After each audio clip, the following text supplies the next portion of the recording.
부흥의 추억, 또 부흥의 경험이라고 말씀 제목인데요. 한국 교회는요 1970년대, 80년대만 하더라도요 엄청난 부흥을 경험했던 그런 한국 교회입니다. 교회만 열어도 사람들이 그냥 몰려들었던 시기입니다. 제가 신학을 처음 시작했던 1997년 그때만 하더라도 여전히 그 부흥의 불길이 이어지고 있었던 때입니다. 제가 신학교 시절 교수님과 선배들과 들었던 이야기들 가운데 하나가 가장 인상적이었던 교회가 하나가 미국 시카고에 있는 윌로우 크릭 커뮤니티 처치라는 교회입니다. 빌 하이벨즈 목사님이 담임했던 교회였는데 그 교회가 인상적이었던 것은 뭐냐면 교회에 남성들의 사역이 굉장히 활발하게 이루어지고 있었습니다. 대부분 교회는요 여자가 더 많습니다. 비율을 봐도 그렇고 여자들이 주도적으로 나가서 여전도회니 권사회니 해서 훨씬 더 많습니다. 남자도 왕성하게 활동하는 교회도 있지만 대부분의 교회가 그렇습니다. 아마 여러분들 중에는 혹시 이제 이 교회가 빌 하이벨즈 목사님 조금 불미스러운 일로 안 좋은 일로 사명이 되었는데 그런데 저는 그 시대에 하나님께서 귀하게 또 강력하게 사용하셨던 그것이 우리에게 교훈으로 잘 받아들일 필요가 있다라고 생각했습니다. 그래서 윌로우 크릭 교회에 참석했던 많은 한국 교회 목사님들이 들었던 이야기인데 간담회 때 한국 목사님 이렇게 질문했습니다. 윌로우 크릭 교회는 특별히 남자들이 나와서 많은 변화를 봤는데 어떻게 남자들을 위로하고 격려하고 축복해야 근본적인 변화가 일어납니까? 그랬더니 빌 하이벨즈 목사님이 이렇게 대답했습니다. 첫 번째, 남성들에게 용기를 줍니다. 남자는 용기가 필요해요. 세상에 나아가서 담대히 싸우지만 집에서 또 그런 교회에서 용기를 팍팍 실어줘야 합니다. 아시겠어요? 우리 여자 집사님, 목사님들 남성들을 용기를 주십시오. 두 번째요. 남자들이 중요한 존재임을 인식시키는 것입니다. 여러분 굉장히 중요합니다. 남자분들 꽃 같은 남자들이니까 여러분 굉장히 중요하게 생각하게 되고요. 세 번째, 그 결단에 도전을 주라고 말했습니다. 근데 저는 오늘 이 결단이라고 하는 말을 단순히 여러분이 남자뿐만 아니라 우리 모든 성도들이 신앙에 대입해 볼 필요가 있다고 생각합니다. 오늘 전 여러분과 함께 이 결단이 부흥과 어떤 연관이 있는가 이것을 여러분과 함께 생각해 볼 것입니다. 여러분 제가 물을 텐데 여러분 인생에 여러분 부흥이 있었으면 좋겠습니까? 부흥이 와도 좋고 안 와도 좋고 그런 대답인데 여러분 부흥이 진짜 왔으면 좋겠습니까? 있었으면 좋겠습니까? 별로 이렇게 간절하지 않은가 봐요. 부흥에 대해서. 여러분들의 인생에 우리 인생에 하나님이 주시는 부흥을 경험하는 것은요 굉장히 큰 축복입니다. 오늘 우리들이요 이 복된 이야기를 함께 나누려고 하는데 말씀 앞에서 결단한다고 하는 것 우리들이 지난 이 몇 주를 통해서 느헤미야가 예루살렘 성벽을 재건할 때 여러 가지 어려움, 내부적인 어려움, 외부적인 어려움이 있었다는 것을 들었고요. 그 어려움을 어떻게 헤쳐나가는지 살펴보았습니다. 그리고 이 성벽을 재건하는 것, 단순히 성벽이 세워지고 재건하는 차원의 문제가 아니라 하나님의 말씀 앞에서 회개하고 영적 부흥이 함께 찾아와야 한다는 것을 살펴보았습니다. 그래서 오늘 본문 느헤미야 8장 2절에 보니까 이렇게 시작되고 있습니다. 8장 2절입니다. 일곱째 날 초하루에 제사장 에스라가 율법책을 가지고 회중 앞에 곧 남자나 여자나 알아들을 만한 모든 사람 앞에 이르러. 우선 여기에 성경에 보니까 뭐라고 되어 있죠? 일곱째 날 초하루라고 되어 있죠. 이스라엘의 날짜를 계산하는 방법은요 두 가지가 있습니다. 이스라엘 하나님 중심 국가였으니까 종교력이 있고요 또 민간력이 있습니다. 여기에 일곱째 달 어떤 의미 생각이 드십니까?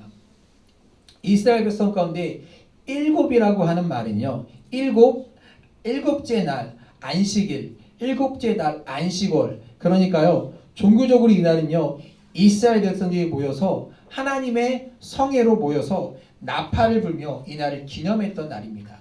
그래서 이날을요 나팔절 혹은 초막절, 장막절이라고 부르기도 합니다. 근데 이것을요 민간적으로 보면요 이 달이 어떤 날이냐면요 일곱째 달이요 신년 첫날을 이야기하는 것입니다. 우리가 구정이 일주일 지났죠. 이 시기에 비슷한 시기의 말씀일 수 있습니다. 근데 이날의 의미가 무엇이냐면 레위기 23장 23절과 25절에 나와 있는데 우리 한 목소리로 읽겠습니다. 레위기 23장 23절부터 25절입니다. 여호와께서 모세에게 말씀하여 이르시되 이스라엘 자손에게 말하여 이르라 일곱째 달 곧 그 달 첫날은 너희에게 쉬는 날이 될지니 이는 나팔을 불어 기념할 날이요 성회라 어떤 노동도 하지 말고 여호와께 화제를 드릴지니라. 자 보세요. 우리가 지금 느헤미야의 말씀을 보고 있는데 이 말씀을 잘 이해하기 위해서 뭐를 알아야 돼요? 레위기를 알아야 돼요. 올해 들어 우리가 성경을 통독하고 있는데 하나님 앞에서 말씀을 통독하며 한 해를 시작했습니다. 그러니까 우리들이 성경을 보는데 창세기부터 쭉 말씀을 간통해서 보게 될 때 말씀이 말씀으로 설명하는 것을 우리가 깨닫어야 하는 것입니다. 그러니까 말씀은 말씀으로 풀어야 하는 것입니다. 성경 통독 한 번 하는 거, 그러니까 정독하는 것은 굉장히 중요한 일입니다. 근데 여러분 지금 2월이 거의 다 돼가고 1월 마지막 주죠. 성경 통독 순서대로 읽으시는 분들이라면 지금 어디 와 있어야 됩니까? 레위기에 와 있어야 돼요. 레위기. 처음에 항상 한 달 출애기까지 열심히 잘 따라오는데 시간이 지나면 여러분 뒤처지는 분들이 계시는데 사실 이 시점에 여러분이 권하고 싶은 것은요. 말씀을 말씀으로 풀어가기 위해서는요. 좀 뒤처졌던 분이 계시다면요. 그런 거 순서 신경 쓰지 말고 끝까지 여러분 잘 정독해서 따라왔으면 좋겠습니다. 오늘 느헤미야 말씀이 레위기에서 이야기하는 이날 여호와께 속한 이날을 기념하는데 이 날이 무엇을 기념했을까요? 레위기 하면요. 레위기 하면 이 일은 언제 있었던 일입니까? 바로 출애굽의 사건과 연관되어 있는 일입니다. 출애굽에서 제일 중요한 것은 이스라엘 백성들이 홍해를 건넌 날 하나님께서 애굽으로부터 가나안 땅으로 인도하는 과정들이 출애굽에 쫙 설명되어 있습니다. 근데 그들이 이날 모여서 무엇을 했을까요? 하나님이 우리를 이끄신 하나님을 기억하며 하나님께서 그들에게 베풀어 주신 은혜를 하나님께서 우리에게 이런 일을 행하셨지. 그리고 하나님을 찬양하고 믿음을 고백하고 은혜를 감사를 고백하고 있는 날입니다. 여러분 오늘날 이야기한다면 우리가 주일날 성회로 모여서 하나님께 예배를 드리고 있는 오늘 여러분들 여기 모여서 지금 무엇하고 있습니까? 밥 먹으러 온 거 아니잖아요. 하나님을 기억하며 하나님께서 나에게 베풀어 주신 은혜를 생각하고 우리들이 감사하며 고백하며 이날에 예배를 드리고 있는 것입니다. 근데 한번 생각해 보십시오. 그냥 매일매일 나에게 주어진 일상이 똑같은 일상을 살아가고 있는 사람과 7일째 되는 날 하나님 앞에 모여서 하나님의 은혜를 고백하고 나에게 베풀어 주신 은혜를 기억하고 고백하고 감격하는 우리의 삶이 여러분 어떻게 같을 수가 있겠습니까? 그러니 우리가 오늘 하나님 앞에 예배를 드리는 이 시간이 우리의 삶에 얼마나 복되게 하는 일입니까? 이게 우리들에게 분명히 믿음으로 고백되어져야 하는 것입니다. 아멘. 느헤미야 8장 3절에 보니까 이렇게 되어 있습니다. 수문 앞 광장에서부터 새벽부터 정오까지 남자나 여자나 알아들을 만한 모든 사람 앞에서 읽음에 뭇 백성이 그 율법의 귀를 기울였는데 자 이스라엘 백성의 지금 부흥의 역사가 느헤미야 어떻게 시작되고 있냐면 모든 백성들 남자나 여자나 알아들을 만한 모든 사람들이 하나님의 말씀을 읽으며 모든 사람이 말씀에 귀를 기울였다라고 말씀하고 있습니다. 이게 느헤미야에서 말하는 부흥의 여러분 시작이었습니다. 남녀 상관없이 다 모여서 하나님의 말씀을 들었다는 것입니다. 여러분 우리 구루터기 교회 한 해 쭉 사역을 보면서 52주 가운데 중요한 사역들이 있습니다. 신년이 있을 거고요. 또 교회 설립 주일도 있을 거고요. 부활절 있을 거고 또 뭐 있을까요? 교회 절기가 있잖아요. 네, 추수감사절도 있고 성탄절도 있고 어떤 사람은 웃자고 얘기하는 말 있죠. 목사님 생일이 있다. 그렇게 얘기하는데 그건 아니고요. 이런 절기들이 있습니다. 그런데 여러분 그리터기 교회에서 이런 절기들이 쭉 있지만 또 제가 많이 힘을 들이고 애쓰고 중요한 행사를 여겨지는 거 하나가 있습니다. 그게 뭘까요? 예? 예, 새해명 축제도 할 거고요. 여러분 특세가 있어요. 일주일간 여러분 모여서 기도하는 거. 여러분 우리가 작년에도 했었죠. 여름에 했는데 여러분 굉장히 힘들어 하시더라고요. 목사님 이걸 왜 만들었어? 그래서 작년에는요 제가 금요일 토요일을 뺐어요. 원래는 토요일까지 했거든요. 그 전에는요 2021년에 토요일도 했습니다. 근데 여러분 그거 아세요? 제일 초반에 첫째 개척하고 얼마 나서는요 1년에 2번 했어요. 1년에 2번 했습니다. 전반기 한번, 후반기 한번. 그리고요 이번 특세 때 우리 아이도 잠깐 나왔지만 어른들만 참석하는 기도회가 아니라 우리 아이들까지 함께 나와서 예배를 드리고 새벽에 모여서 말씀을 들을 수 있도록 일주일간 우리 집중적으로 그렇게 모여서 말씀을 시작했던 것이 특세입니다. 물론 아이들 나와서 졸아요. 뭐 절대 강요하지 않았습니다. 제가 온다고 해서 오고 그 다음부터 안 오더라고요. 저는요 오늘 한국교회 목사님들이 모여서 세미나를 하면요 목사님들이 한국교회 위기를 이야기합니다.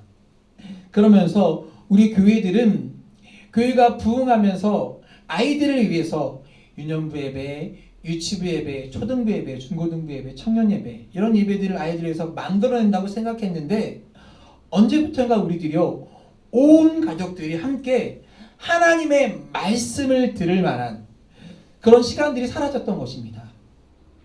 그래서 교회들은요 무엇이 생겨나면 온 가족 예배라는 것이 생겨지고 있습니다. 2달에 한 번, 3달에 한 번 온 가족이 모여서 함께 예배를 드리는 거예요. 근데 목사님이 굉장히 힘들어요. 왜요? 주일학교 아이들, 어린 아이들 돌아다니고 힘들어하니까.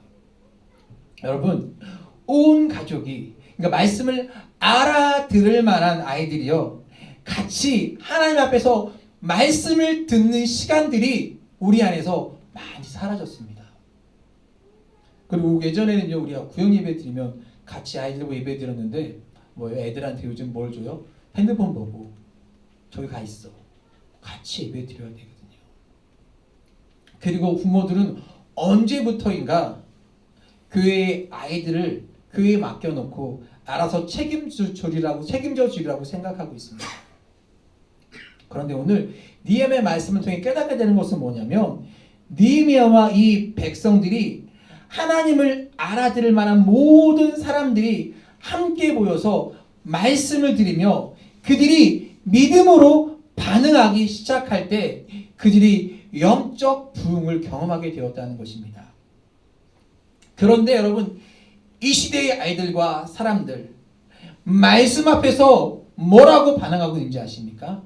지금 제 큰딸 여기 앉아 있는데 동일의 아이들의 반응이 재미없다, 지루하다.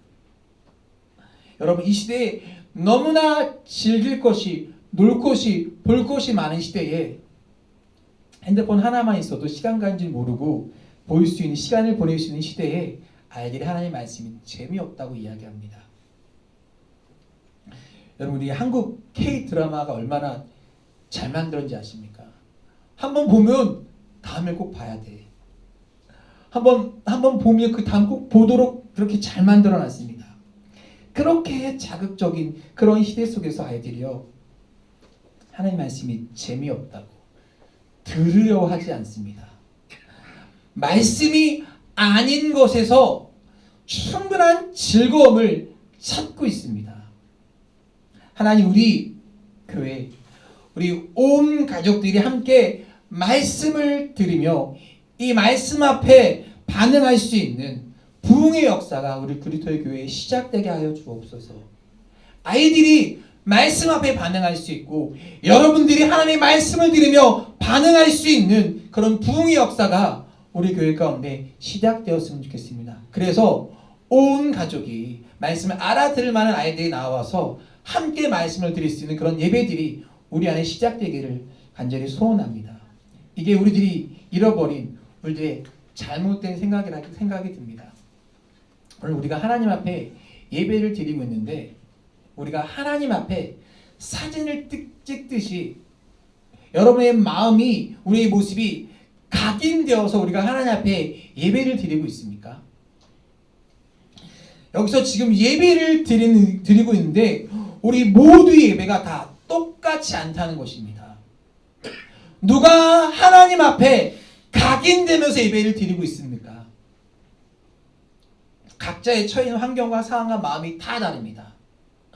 우리 구루터기 교회는요, 다 이 지역에 사는 사람들이 구루터기로 나옵니다. 근데 큰 교회들을 보면요, 개척부터 했던 사람들이 교회가 커가고 시간이 지남에 따라서 나이 드신 분들이 시간이 지나니까 이제 다른 지역으로 이사를 갑니다. 교회도 커졌고 이사도 갔어요. 그런데요, 그런 분들 가운데서 80이 넘었어도 90이 다 돼서도 매주 예배에 나오시는 분들이 있습니다. 예배를 사모하며 성남에 있을 때도 그랬어요. 그 권사님은요, 예배를 마치고 나아갈 때 꼭 목사님을 기다렸다가 손을 꼭 잡고 이렇게 얘기합니다. 목사님, 오늘 예배가 너무 은혜스러웠습니다. 목사님이 이렇게 얘기하죠. 권사님의 예배가 어떻게 은혜스럽지 않을 수 있습니까? 이 예배드린 교회로 오기까지 지하철 타고 버스 2번 갈아타고 2시간 걸려서 예배를 드리고 또 예배를 마치고 2시간 걸려 집에 가는 권사님 예배가 어떻게 은혜스럽지 않을 수 있겠습니까? 오늘 우리가 하나님 앞에 똑같은 예배를 드리고 있지만 모든 예배가 하나님 앞에 각인되고 모든 예배가 은혜스러울 수는 없다는 것입니다. 우리들이 하나님 앞에서 어떠한 모습으로 살아가고 있는가? 오늘 우리의 신앙의 위기가 무엇일까요? 저는 이렇게 생각합니다. 언제부터인가요? 우리 예배 가운데 특별함이 사라져버린 것입니다. 하나님, 오늘 예배드리는 내 예배의 특별함, 그 특별함, 사모함이, 기대함이 사라져버리니까 우리는 뭐가 남아요? 매너리즘만 남아있는 것입니다. 의무와 책임만 남아있는 것입니다. 매주 똑같은 모습으로 나와서 힘없이 맥없이 예배드리는 우리의 모습이 매너리즘에 빠지니까 신앙의 부흥을 경험하지 못하는 것입니다. 그 특별함이 사라져버렸으니까. 여러분, 그리고 가끔 TV 제가 스포츠 중계를 보면요, 카메라가 쭉 스포츠를 중계해주다 가끔 관중석을 비칠 때가 있습니다. 쭉 지나가다가 사람들을 잡아요. 누구를 딱 잡는데 보면 어떠한 사람이에요? 야구장에 와서 야구는 안 보고 연인들끼리 뭐예요? 뽀뽀하고 있고 껴안고 있는 사람을 비춰줘요. 왜? 특별하니까. 또 가족들이 와서 막 화목하게 음식을 나눠 먹는 행복한 가족들을 보여줍니다. 왜? 특별하니까. 그런가 하면 열심히 막 응원을 하는데 막 특별하게 막 이상하게 치장을 해서 응원하는 사람이 있습니다. 그 사람이 비춰줘요. 왜요? 특별하니까. 여러분, 우리가 살아계신 하나님 앞에서 영적인 예배를 드리고 있는데 매일매일 동일한 매너리즘에 빠진 그런 예배가 아니라 하나님 앞에서 특별한 예배를 드린다고 하는 것, 이것이 우리들에게 사라져버린 것이 우리들이 영적 부흥을 경험하지 못하는 일이 아닌가. 편안함 가운데서, 따뜻함 가운데서 부족 없이 예배 드리고 있는데 우리에게 특별함이, 간절함이 사라져버렸습니다. 마태복음 8장 8절에 보면요, 유명한 이야기가 나옵니다. 백부장이 예수께 나와서 하인을 고쳐달라고 말할 때 백부장이 이렇게 말하죠. 보겠습니다. 백부장이 대답하여 이르되 주여, 내 집에 들어오심을 나는 감당하지 못하겠사오니 다만 말씀만으로 하옵소서. 그러면 내 하인이 낫게 싸움나이다. 백부장이 뭐라 그래요? 예수님, 우리 집에 들어오지 않으셔도 됩니다. 말씀만 하세요. 예수님이 뭐라고 말씀하시죠? 내가 너만한 믿음을 보지 못했다. 오늘 예배를 드리는 우리 한 사람 한 사람을 바라보시면서 내가 너만한 믿음을 보지 못했어. 오늘 내가 하나님 앞에 특별한 존재로 예배를 드리는 내가 너만한 믿음을 보지 못했다. 오늘 우리들에게 이 특별함이 사라져버린 것이 우리 신앙의 위기일 수가 있겠다고 생각합니다. 우리의 삶에는요 늘 우선순위가 있습니다. 제가 새벽에 딱 알람이 울리고 씻고 옷을 입고 나오면서 제일 먼저 하는 건요 성경 통독을 듣습니다. 말씀을 들어요. 그리고 그게 끝나면 제 삶에서 기도하고 결정하는 거, 내가 뭐부터 해야 되지? 하루를 시작하면서 내가 해야 될 일과 하지 말아야 할 일들, 즉 가장 중요한 일, 급한 일, 중요한 소중한 일을 결정하고요. 또 그 가운데서 포기할 일들도 결정하게 됩니다. 우리들이 하나님 앞에서 어떻게 살아가는지에 대한 투명한 우선순위가 세워지기 시작하는 것입니다. 그럴 때 우리들이 포기할 일도 결단할 일도 생기는 것입니다. 오늘 여러분의 인생에서 가장 중요한 것은 무엇입니까? 중국의 상술에서는 축시라는 말을 중요하게 여긴다고 합니다. 축시란 뭐냐면 적절한 시기를 일컫는 말입니다. 여러분 쇠는 달궈졌을 때 어떻게 해야 됩니까? 두들겨야 하는 것입니다. 일단 식어지면요 몇 배나 더 시간과 노력이 필요한 것입니다. 신앙의 원리도 동일한 것입니다. 여러분이 잘 알고 있는 마태복음 6장 33절 유명한 말씀이죠. 너희는 먼저 그의 나라와 그의 의를 구하라. 그리하면 이 모든 것을 너희에게 더하시리라. 제가 한 말이 아니라 성경이 우리에게 말씀하는 누군가 이렇게 얘기를 했습니다.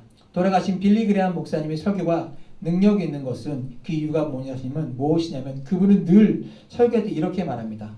바이블 세 성경이 말하기를, 성경이 말씀하시기를, 제가 지금 이야기하는 것이 아니라 성경이 우리들에게 말씀하고 있는데 그런데 너희는 먼저 그의 나라와 그의 의를 구하라. 그리하면 이 모든 것을 너희에게 더하시리라 라고 말씀하고 있는 것입니다. 성경 말씀 앞에서 우리들의 우선순위를 정하고 우리들이 결단할 수 있을 때 하나님의 말씀이 우리 삶 가운데서 이루어지는 것을 여러분들이 경험할 수 있는 여러분 되시길 축복합니다. 천교대의 유명한 설교자인 필립 브룩스라는 사람이 이런 말을 했습니다. 하늘의 것을 먼저 추구하십시오. 그러면 당신은 땅의 것과 하늘의 것을 다 얻을 것입니다. 땅의 것을 먼저 추구해 보십시오. 그러면 하늘의 것과 땅의 것을 둘 다 잃을 것입니다. 너희는 먼저 그의 나라와 그의 의를 구하라는 말씀 앞에서 우리들이 결단한 모습이 중요한 것입니다. 자, 우리는 왜 말씀 앞에서 우리들이 서야 하는가? 왜 우리들이 하나님의 말씀을 들어야 하는가? 아모스 5장 4절과 5절 이렇게 말씀하고 있습니다. 여호와께서 이스라엘 족속에게 이와 같이 말씀하시기를 너희는 누구요? 나를 찾으라. 그리하면 살리라. 5절이요. 베델을 찾지 말며 길갈로 들어가지 말며 브엘세바로도 나아가지 말라. 길갈은 반드시 사로잡히겠고 베델은 비참하게 될 것이니라 하셨나니. 아모스 선지자가 지금 뭐라고 말씀하고 있어요? 누구를 찾으래요? 나를 찾으래요. 그러면 너희가 살 것이라고 말씀하고 있습니다. 인간적인 방법 찾지 말고, 도와줄 사람 찾지 말고, 돈 있는 사람 찾지 말고 하나님 나를 찾으라고 말씀하고 있습니다. 하나님 말씀 앞에 설 때에 그 말씀 가운데서 우리의 살 길이 보이고 내 삶에 그 말씀이 들려질 때에 소망이 있고 길이 있는 것입니다. 말씀 앞에 설 때에 우리들이 회개하고 말씀 앞에서 우리가 눈물을 흘리는 것입니다. 왜? 하나님 말씀 앞에 서 보니까 나의 모습이 보이고, 여러분 하나님 앞에 서서 내 모습이 보이니 내가 말씀 앞에서 회개하기 시작할 때 여러분의 삶 가운데서 부흥의 역사가 일어나는 것입니다. 주변에 알고 지내는 목사님들과 이런저런 이야기하다가 그 성도님이 있었어요. 근데 목사님이랑 성도가 이렇게 얘기하더라고요. 목사님이 성도에게 저에게 두려움이 있습니다.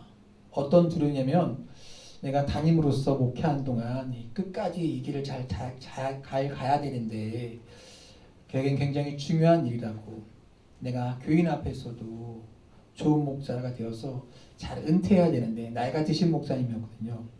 근데 그게 어느 날 이 목사님에게 두려웠던 것입니다. 근데 그 같이 얘기하던 성도님이 이렇게 얘기하더라고요. 목사님 뭘 두려워하세요? 그러면서 목사가 성도가 목사에게 이렇게 얘기하더라고요. 하나님 말씀 앞에 서면 되지 뭐가 두려웁니까? 말씀 앞에 서면 되지 않겠습니까, 목사님? 말씀 앞에 서면요 우리들이 두려운데요, 말씀 앞에 서면요 또 두려울 것이 없어지는 것입니다. 이게 참 이상하게 들리죠. 교회도요, 우리의 삶도요, 말씀 앞에 서서 말씀대로 살면요 문제가 없어지는 것입니다. 하나님의 말씀 앞에서 두려울 때 두려울 것이 없는 것. 문제는요, 우리들이 하나님의 말씀 앞에 서서 우리들이 더럽고 추하고 하나님의 말씀 앞에서 고쳐야 될 우리의 모습들이 보여져야 우리들이 눈물 흘리고 회개하고 하나님 앞에 고칠 수 있을 텐데, 우리들이 하나님의 말씀 앞에 도대체 서지 않으니 우리들에게 부흥의 역사가 일어나지 않는 것은 아닌가. 여러분, 하나님의 말씀이 정말 우리를 고치고 우리를 살리실 줄 여러분 믿습니까? 하나님의 말씀이 능력이 있음을 믿으십니까?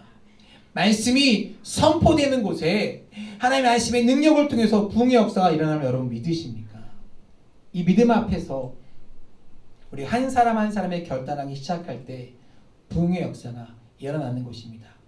느헤미야 8장 5절에 보니까 이렇게 말씀하고 있어요. 있습니다. 에스라가 모든 백성 위에 서서 그들의 목전에 책을 펴니 책을 펼 때에 모든 백성이 일어서니라. 지금 느헤미야와 백성들이 있는데 학사 에스라가 성경을 읽을 때 모든 백성이 다 일어났다. 저도 우리 교사 한번 했으면 좋겠어요. 생각만 하고 하지 못했는데 말씀을 들을 때 그들이 일어서는 거예요. 이게 단순한 의식이 아니라 말씀 앞에서 우리를 일으킨다고 하는 것은 하나님의 말씀을 내가 경외하며 말씀을 존중하며 내가 하나님의 말씀을 듣겠습니다 라고 하는 뜻입니다. 우리들이 말씀을 듣고 말씀을 존중하고 말씀 앞에 경외하며 말씀을 들을 때 어떠한 일이 일어나는가. 8장 6절입니다. 에스라가 위대하신 하나님 여호와를 송축하며 모든 백성이 손을 들고 아멘 아멘 하고 응답하고 몸을 굽혀 얼굴을 땅에 대고 여호와께 경배하니라. 말씀이 들려질 때 뭐라고 얘기하고 있습니까? 찬양과 기도를 할 때 우리들이 손을 들고 눈물을 흘리는 것이 자연스럽다는 거예요. 하나님이 깨닫게 하시는 것, 지금 우리 교회의 신앙의 모습의 문제 가운데 생각되는 것이 무엇이냐면, 언제부터인가 우리들이 하나님의 말씀을 들어도 찬양을 해도 기도를 해도 아멘으로 화답하지 아니하고 말씀 앞에 우리가 무릎 꿇지 아니하고 말씀을 들을 때 우리가 눈물 흘리지 아니하고 말씀 앞에서 우리가 무감각해진 우리의 모습을, 이런 모습 가운데 우리 신앙에 위기가 찾아왔구나. 하나님의 말씀 앞에서 하나님, 우리들이 반응하는 사람이 되게 하여 주옵소서. 말씀 앞에서 여러분의 손이 올라가게 하여 주옵소서. 말씀 앞에서 아멘하고 눈물 흘릴 수 있는 그런 신앙의 고백들이 있게 하여 주옵시고, 여러분 우리 신앙의 예배의 모습 가운데 너무나 자연스러운 건데 손을 들고 기쁨으로 찬양하고 하나님의 말씀 앞에 반응하는 거 너무나 자연스러운 것인데 언제부턴가 우리에게 그게 어색함으로 변해버린 모습 가운데서 우리들이요 말씀 앞에서 부흥을 경험하지 못하는 세대들이 된 것은 아닌가. 학생 때였던 것 같아요. 고등학생 때였는데 옛날에 두란노 경배신앙 집회를 갔는데 내가 하스티반 목사님이었죠. 이렇게 세우고 찬양하고, 근데 그때는 약간 이게 손을 들고 찬양하는 게 왠지 어색함이 그때는 있었거든요. 근데 거기 찬양한 사람의 모습을 보면요 자연스러워요. 손을 들고 하나님을 경배하고 무릎 꿇고 말씀 앞에 반응하는 것이 자연스러웠는데 우리가 그런 모습들을 잃어버리진 않았는가. 또 느헤미야 8장 10절에 보니까 놀라운 말씀이 있습니다. 볼게요. 느헤미야가 또 그들에게 이르기를 너희는 가서 살찐 것을 먹고 단 것을 마시되 준비하지 못한 자에게는 나누어 주라. 이날은 우리 주의 성일이니 근심하지 말라. 여호와로 인하여 기뻐하는 것이 너희의 힘이니라 하고. 보세요. 여호와로 인하여 기뻐하는 것이 우리의 뭐래요? 힘이라고 말씀하고 있습니다. 여호와를 기뻐하는 것이 힘이야.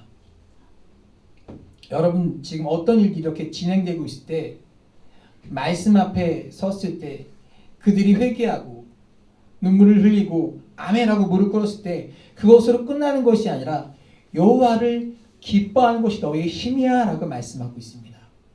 자, 옆 사람과 인사하겠습니다. 여호와를 기뻐하는 것이 우리의 힘입니다. 여호와를 기뻐하는 것이 우리의 힘입니다. 자, 이 말씀을 한번 생각해 보았어요.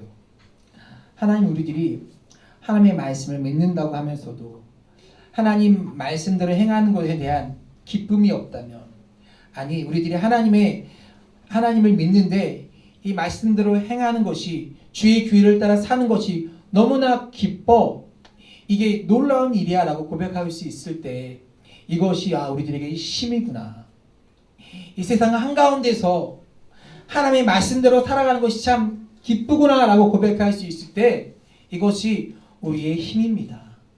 시편 18편 1절에 보니까 뭐라고 얘기합니까? 다윗의 고백이죠. 나의 힘이 되신 여호와여, 내가 주를 사랑하나이다. 이렇게 고백하고 있습니다. 여러분들의 고백이 되기를 축복합니다. 나의 힘이 되신 여호와여, 우리의 능력이 무엇일까요? 나의 힘이 되신 여호와여, 내가 주를 사랑합니다. 여호와를 기뻐하는 것이 나의 힘입니다. 말씀 앞에 서려고 하는 것이 여러분들의 행복임을 믿으시길 바랍니다. 저와 여러분이나 누구나 완전해서가 아니라 우리들이 말씀 앞에 서려고 합니다. 이것이 우리의 힘인 줄을 믿습니다.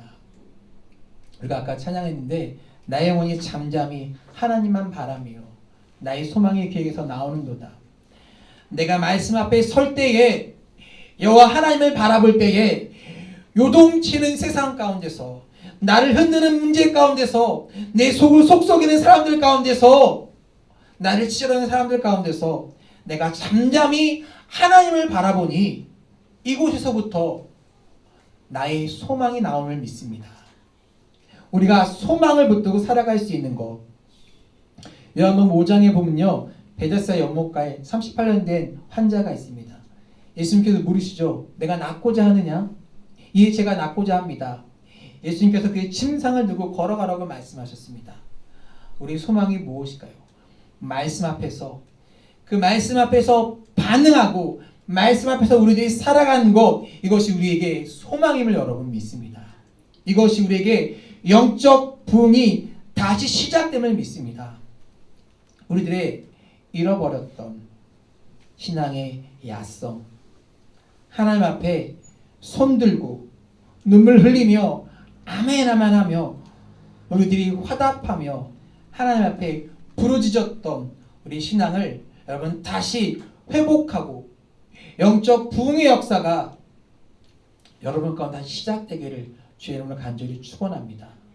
부흥의 추억으로만 남겨두지 마시고요, 여러분 가운데 다시 부흥의 역사가 말씀 앞에 숨을 통해서 시작되기를 소원합니다. 나의 힘이 되신 여호와여, 찬양하며 하나님 앞에 정말 각인될 수 있는 우리의 모습이 되기를 소원하며 함께 찬양하겠습니다.